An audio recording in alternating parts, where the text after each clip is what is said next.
Peristiwa penggeboman Hiroshima dan Nagasaki di Jepun 70 tahun lalu masih terpahat di ingatan ramai, terutama di kalangan mereka yang turut terkesan dan terpalit di dalam kerakusan manusia mengejar kuasa. Malah peristiwa itu membawa pengajaran hebat tentang keburukan penggunaan senjata pemusnah besar-besaran untuk tujuan peperangan. Peristiwa pengeboman Hiroshima dan Nagasaki merupakan di antara peristiwa bersejarah yang menyayat hati yang pernah kita belajar di sekolah. Menurut beberapa laporan, senjata nuklear Little Boy dijatuhkan di bandaraya Hiroshima pada 6 Ogos 1945 dan diikuti oleh pengguguran bom Fat Man di Nagasaki pada 9 Ogos 1945. Sempena ulang tahun ke-70 memperingati peristiwa pengeboman bom atom di Hiroshima dan Nagasaki, disenaraikan perkara penting yang anda perlu tahu mengenai serangan bom tersebut. Memetik laporan Damn Interesting, Tentera Udara Amerika Syarikat menjatuhkan risalah amaran pengeboman kepada rakyat Jepun sebelum membuat serangan di Hiroshima dan Nagasaki. Laporan Open Demokrasi pula untuk beberapa dekad, Datuk Bandar Hiroshima Tadatoshi Akiba menulis surat bantahan setiap kali ujian nuklear dijalankan sebagai rayuan untuk menamatkan penggunaan senjata nuklear. Sebuah pesawat Amerika Syarikat B-29 Enola Gay menjatuhkan bom atom bergelar Little Boy di Hiroshima dan Fat Man di Nagasaki.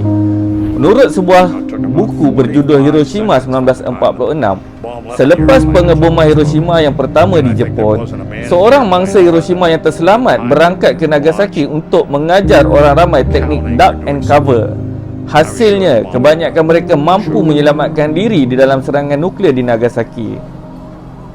Pengeboman itu menjadikan bandar Hiroshima mengalami keadaan panas melampau sehingga mampu mencairkan besi dan merosakkan segalanya.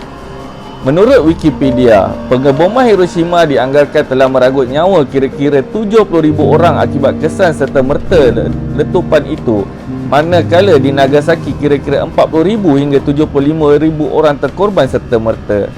Oleander merupakan bunga rasmi kota Hiroshima kerana ia merupakan bunga pertama yang mekar selepas letupan bom atom pada tahun 1945.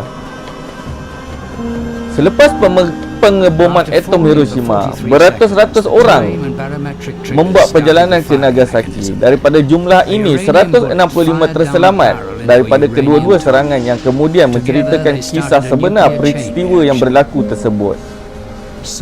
Kemudian pada tahun 1945, pengendali radar Jepun mengesahkan kemasukan beberapa pesawat kecil Amerika Syarikat dan salah satunya membawa bom atom yang dijatuhkan di bandaraya Hiroshima dan Nagasaki.